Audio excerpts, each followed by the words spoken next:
오늘 우리에게 주시는 하나님의 말씀은 사무엘상 16장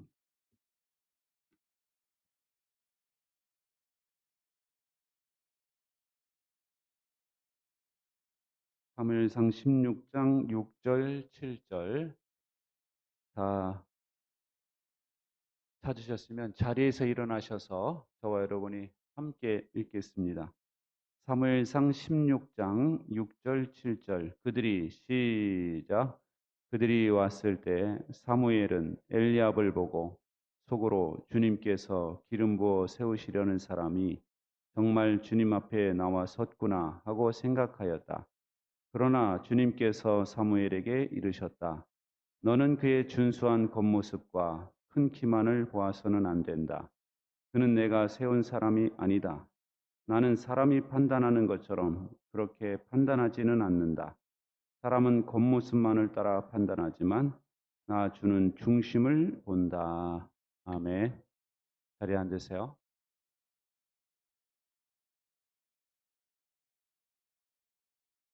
요즘에 현대인들은 외모에 신경을 대단히 많이 쓰고 있습니다.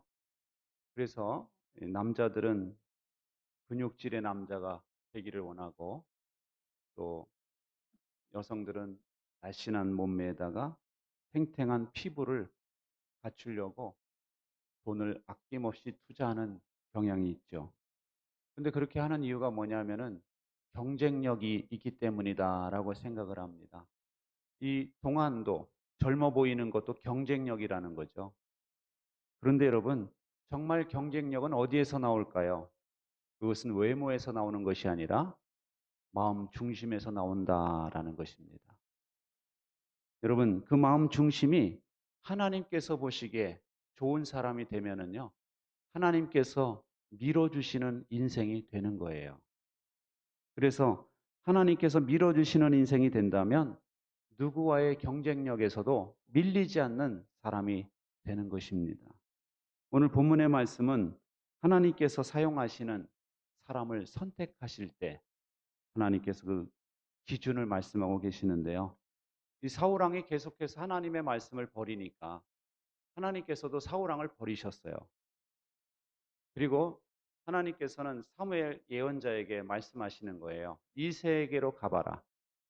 이새 아들들 중에서 내가 왕으로 세울 사람이 있다라는 것이죠. 그래서 이새를 제사에 초청하고 그의 아들들을 제사에 초청했어요. 그리고 장남 엘리압을 보는 순간 사무엘의 마음이 요동쳤습니다. 아, 과연 하나님이 세우신 사람이 여기 있구나.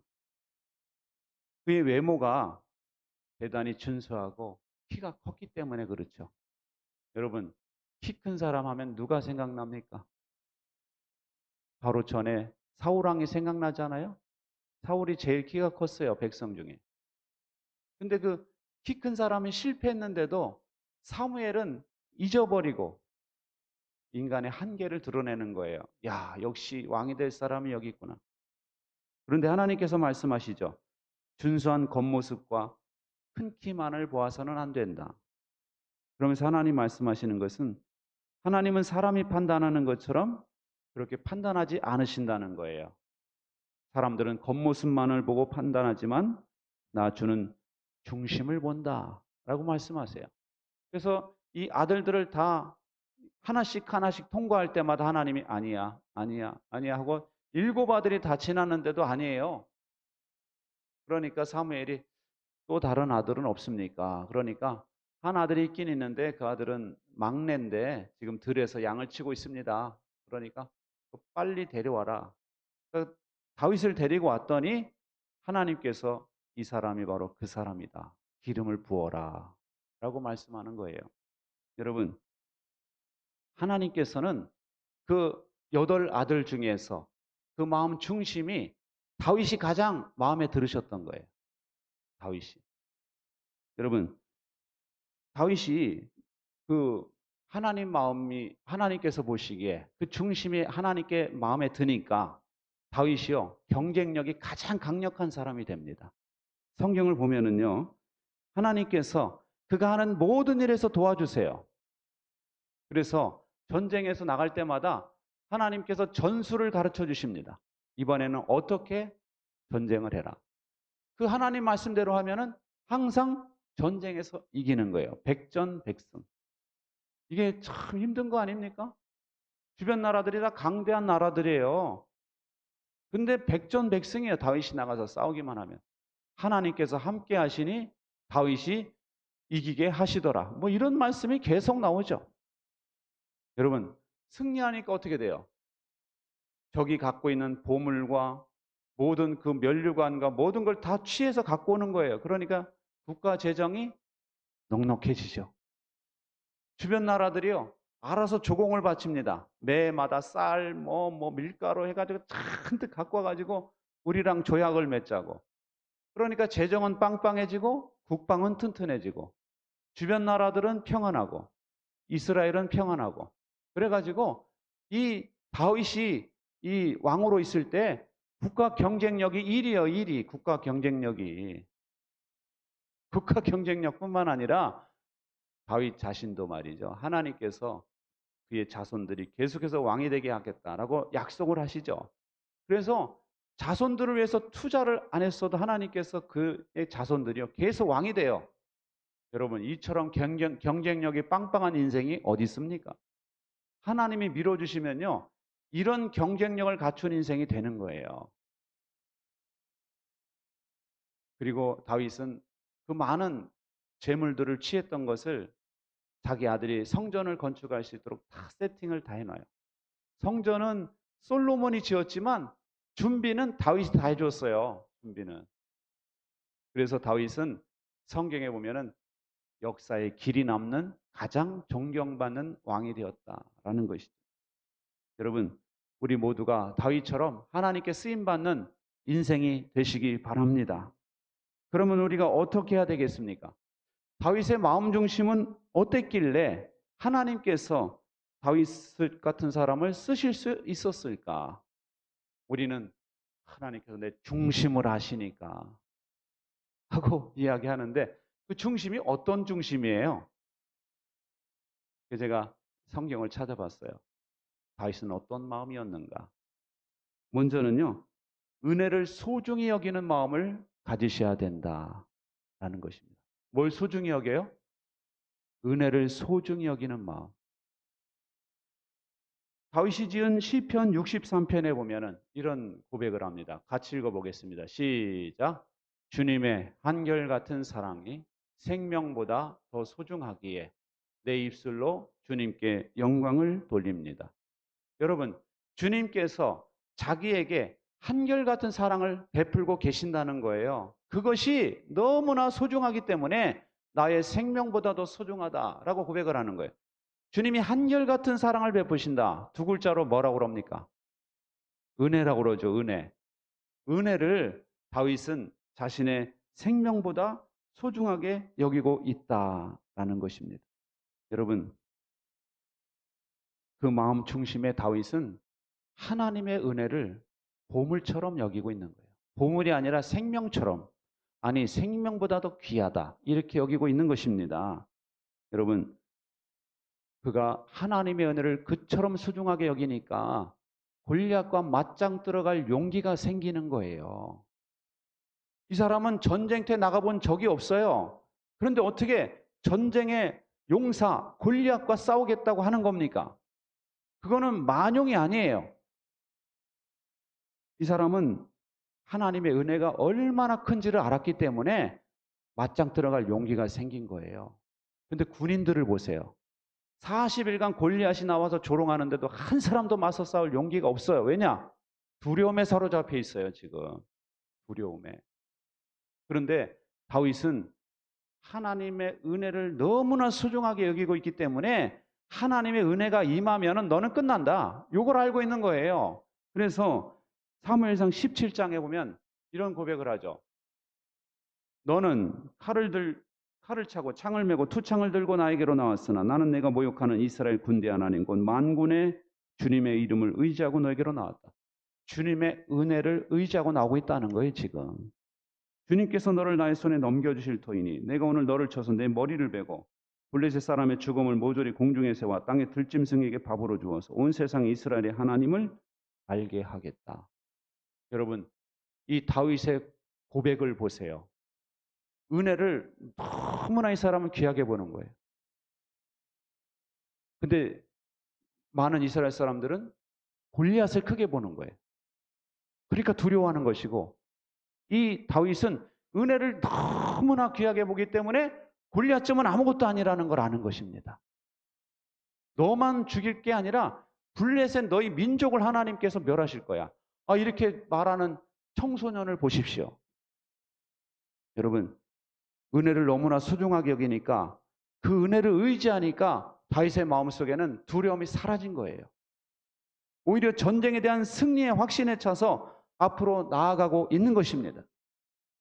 그래서 하나님의 은혜를 의지해서 나가가지고 하나님께서 은혜를 베푸시니까 정말로 골리앗의 이마에 돌이 박히고, 골리앗은 쓰러지고, 골리앗의 칼로 목을 베버리고, 블레셋은 다 도망가고.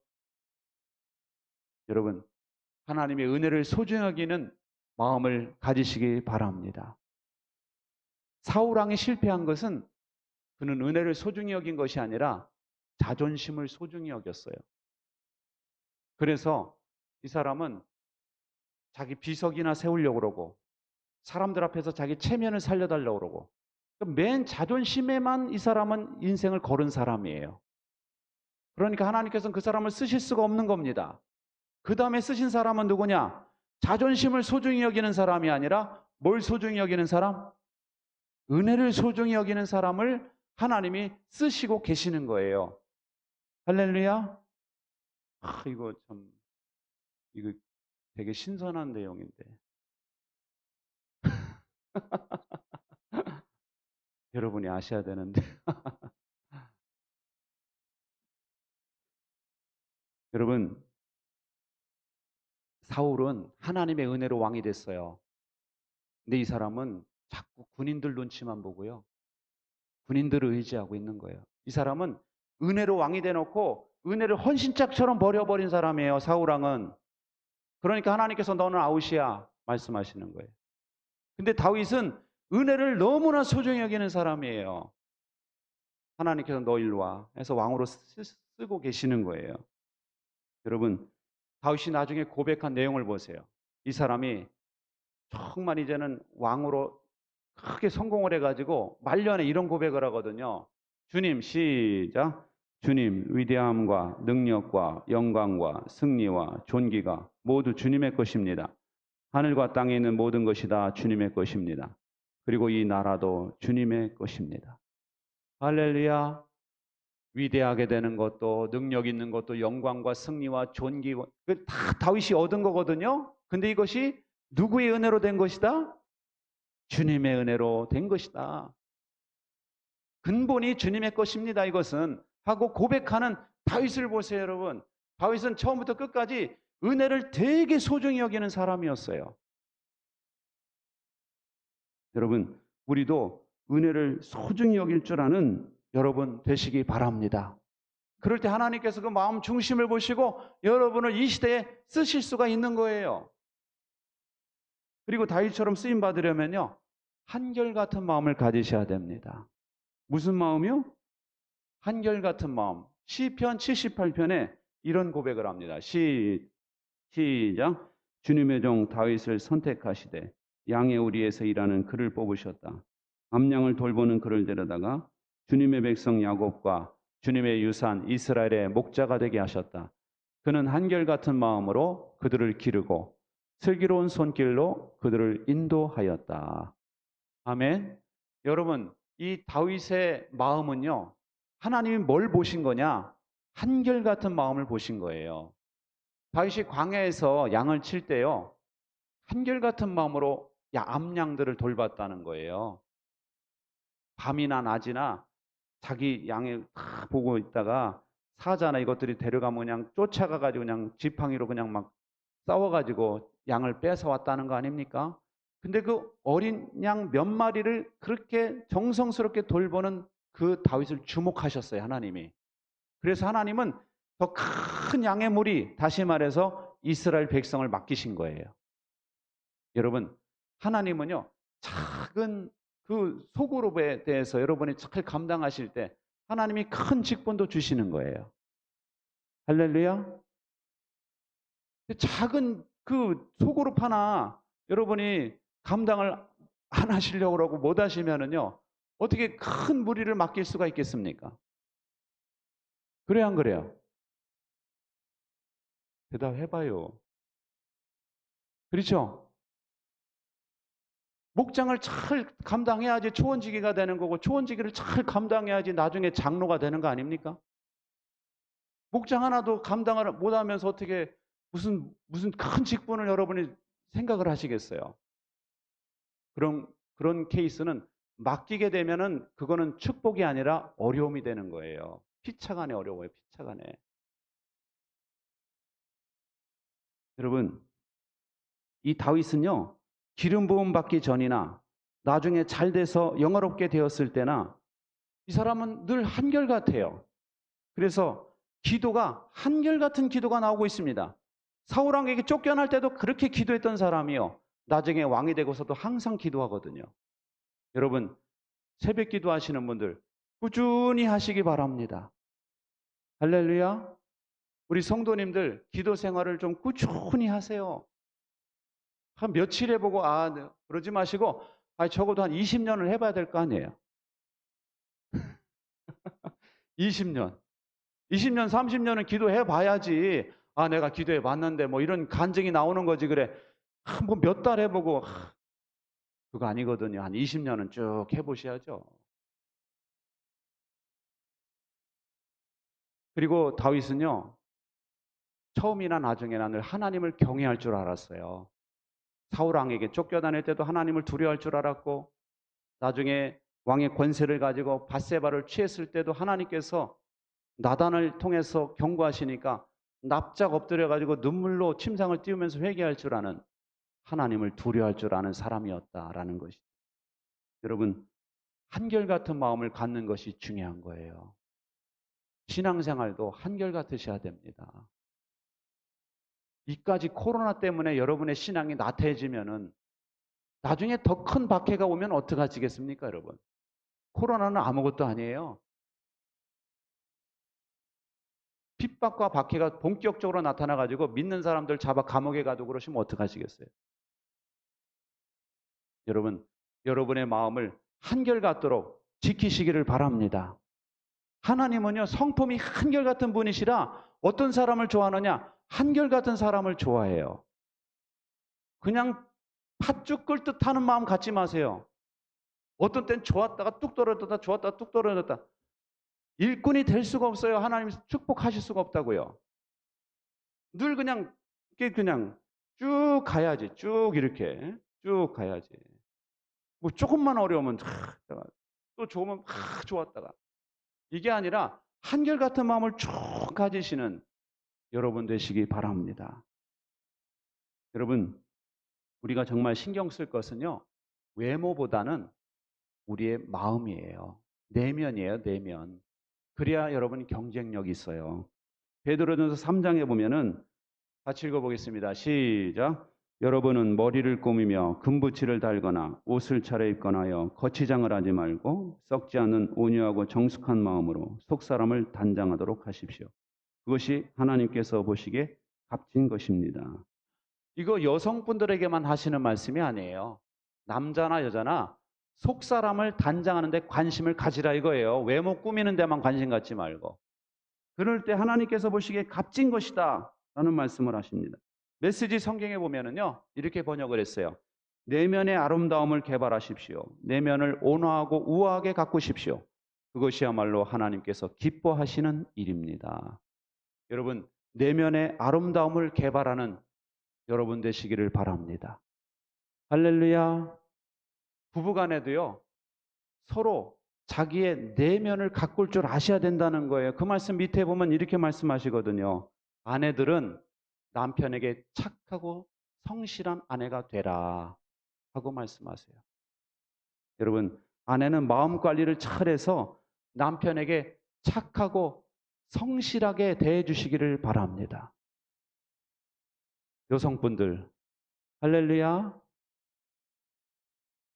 요즘에 보면은 제가 어떤 할아버지 보니까 뭐 큰 실수를 한 것도 아닌데 할머니가 소리를 팍 지르니까 아무 소리도 못하고 뒤돌아서서 담배만 콕 피우시는데, 야, 참 저게 우리 한국의 남자들 상인가? 그 연세도 많은 분인데도 남자가 말 한마디를 못 하시더라고, 어떻게. 여성분들 보면 연세가 들수록 남성 호르몬이 나와서 그런지 여성분들은 점점 강해지는 것 같아요. 목소리도 높아지는 것 같고, 돈은 또 다 쥐고 있죠. 또 목사님 또 남자라 그렇다고 여러분, 이 시대가 어떻게 변하든지 간에 우리 여성분들은 아내로서 남편에게 착한 아내가 되시기를 바랍니다. 내면이 착해야 돼요. 착해야지. 남편은 어떻게 해야 되느냐? 마음 관리를 잘해서 좋은 남편이 되어 아내를 존중하고 기뻐하라 말씀하세요. 아내를 기뻐하래요. 아내가 늙었건 피부가 어떻건 간에 아내를 기뻐하고 아내를 존중하라 하고 말씀하시는 거예요. 여러분, 부부간에도요, 자기 마음을 지킬 줄 아셔야 돼요. 믿지 않는 사람들 보면은 남편은 바람나고 여자는 뭐 나는 그럼 못할 줄 아냐? 여자도 바람나고 화장을 하는데 남편을 위해 화장하는 게 아니야. 남편은 운동을 하는데 아내를 위해서 운동하는 게 아니야. 이거 엉망 아닙니까? 자식들이 뭘 보고 배우겠습니까, 여러분? 자식들이 가정의 꿈을, 로망을 키울 수가 있겠어요? 절대 장가 간다고 그러지. 여러분, 우리가 속한 공동체에서 내 내면의 성숙을 위해서 노력하셔야 돼요. 그럴 때 여러분이 속한 공동체에서 하나님께서 여러분을 귀하게 축복하시고 사용하실 줄 믿습니다. 그런 삶을 살려면요, 다윗처럼 은혜를 소중히 여기셔야 돼요. 다시 말해서 내가 이 사람과 결혼한 것도 은혜다라고 생각하셔야 됩니다.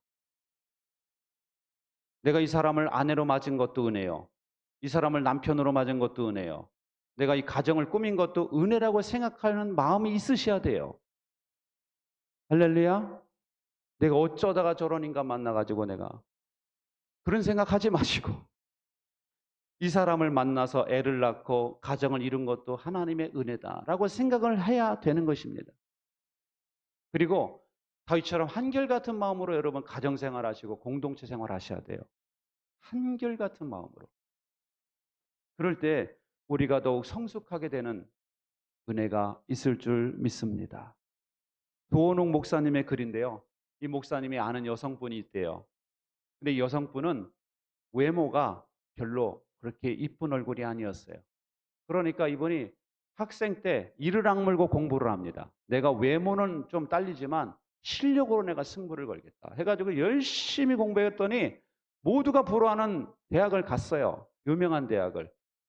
그런데 웬걸 가보니까 자기처럼 다 못생긴 애만 올 줄 알았더니 예쁜 데다가 실력도 있는 것들이 그렇게 많더래요. 그래가지고 이게 실력으로는 안 되겠구나. 이젠 다이어트를 해야지. 해가지고 헬스클럽을 끊고도 열심히 운동을 해가지고 날씬한 몸매를 만들었더니 문제는 키가 작더래. 자기 키가 작은 건 어떻게 할 수가 없더라는 거야. 그러면서 이분이 인생의 시련을 만나가지고 미에 대한 강박관념에서 벗어났대요. 시련을 딱 당하니까 이 미라는 것이 외모라는 것이 아무것도 아니구나. 이걸 깨달았다는 거죠. 머리나 외모가 아닌 마음이 중요하다라는 걸 알았대요. 그 다음부터 이분의 삶이 바뀌기 시작을 했다는 것입니다. 그래서 정이 없던 눈빛이었는데 주변 사람들을 하나씩 챙겨주기 시작을 했대요. 배려하기 시작을 했다는 것이죠. 여유 없는 표정에다 묵뚝뚝한 얼굴이었는데 자기가 생글생글한 미소로 사람들을 대하기 시작을 했다는 것입니다. 그랬더니 젊었을 때 한 번도 들어보지 못했던 말을 계속 듣고 있대요. 사랑스럽다. 그리고 정말 귀엽다. 당신 정말 아름다워. 이런 말을 듣기 시작을 했다는 거죠. 그래서 이제는 예쁜 여자가 되고 싶다는 욕심에서 벗어나서 더 큰 욕심을 갖게 됐다는 거예요. 그것은 사랑스러운 현숙한 여인이 돼야 되겠다. 사랑스러운 현숙한 여인. 여러분, 주님의 은혜를 소중히 여기는 마음으로 주변을 돌아보시기 바랍니다. 근데 실력으로 승부를 걸어야지. 물론 열심히 노력은 해야 되지만 그게 다가 아니라 여러분의 마음으로 주변의 동료들을 품어보세요. 직장에서 경쟁 상대로만 보지 말고 직장의 동료로 보고 품어보세요. 한번 그 사람을 챙겨봐 주세요. 여러분 직장에서 아마 존경받을 겁니다. 여러분, 두 다리 없이 태어난 여자아이가 있어요. 심장도 왼쪽이 아닌 오른쪽에 있대요. 보통 우리가 다 왼쪽에 있잖아요. 보통이 아니라 다 왼쪽에 있는데 이 여자아이는 오른쪽에 심장이 있는 거야. 그래가지고 태어났을 때 의사가 그랬대요. 얼마 못 삽니다. 죽습니다. 그렇게 말을 했고 두 다리가 없으니까 그 부모도 이 아이를 키우는 걸 포기했대요. 입양이나 해야 되겠다. 입양시켜야 되겠다라고 생각을 했다는 거죠. 그런데 기적이 일어났어요. 이 아이가 죽지 않았어요.